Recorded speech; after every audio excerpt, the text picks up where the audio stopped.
I call it the farming capital of the country. It must be. It's the only place I know that's got stock sale yards right smack in the middle of town. Everything happens in Feilding, and that's where we find Jamie Cunningham. He is PGG Wrightson's national dairy specialist, and I've been in Feilding on a Friday on sale day. It's a good experience. Yeah, there's a lot of activity, Jamie, and it's always pleasing to see all the rural people come to town. And you're right in what you say with the sale yards being right in the centre of town. It's a great day. It's Feilding's rural day, that's for sure. How do you get on with the red light traffic system? You're only allowed 100 people at a gathering. I'm assuming there's more than 100 people want to poke their nose into the sale yards.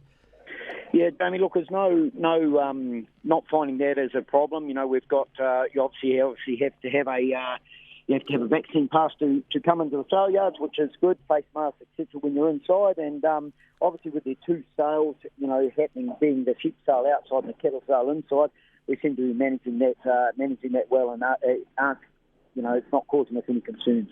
Jamie, yesterday Rabobank came out and updated its milk forecast price for this season to $9.70. The futures market for next season is already at $10. How is this affecting the price of cows? Because I understand now is the time of the year when a lot of dairy herds are traded.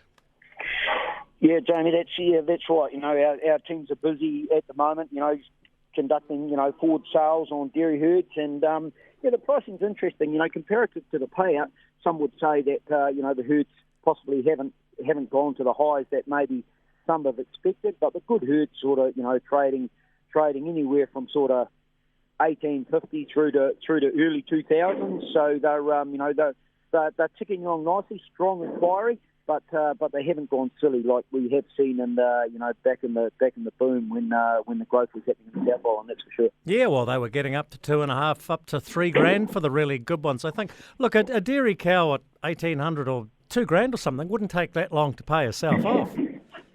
No, you're right. It's really positive to see that the dairy farm milk price is so strong, and it's good to see that for the clients, and really it's a positive space out there. It's good news story for the dairy industry, which it's exciting, and next season's looking very positive too. Indeed it is. Hey, while I've got you, Jamie, how is the Manawatu looking? Because we've been talking, banging on about it really. The top of the country's dry, the bottom of the country's dry, the middle bits are apparently not too bad. Are you drying out in Manawatu?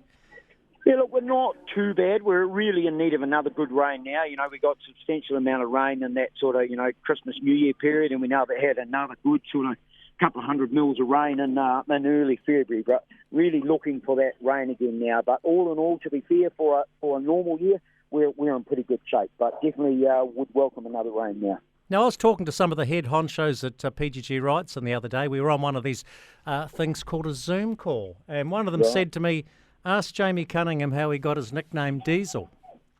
Oh, that's an interesting one. Yeah, I think some. This is a family show. Yes, I think some stories are probably better to be better told in a different environment. I think, Jamie. We'll leave it at that. There you go. I did ask if you're listening, Peter Newbold. All right, thank you very much for your time, Jamie Cunningham. You go and have a cup of tea at the Feilding Sale Yards. Very good. Thanks, Jamie. Always good to talk.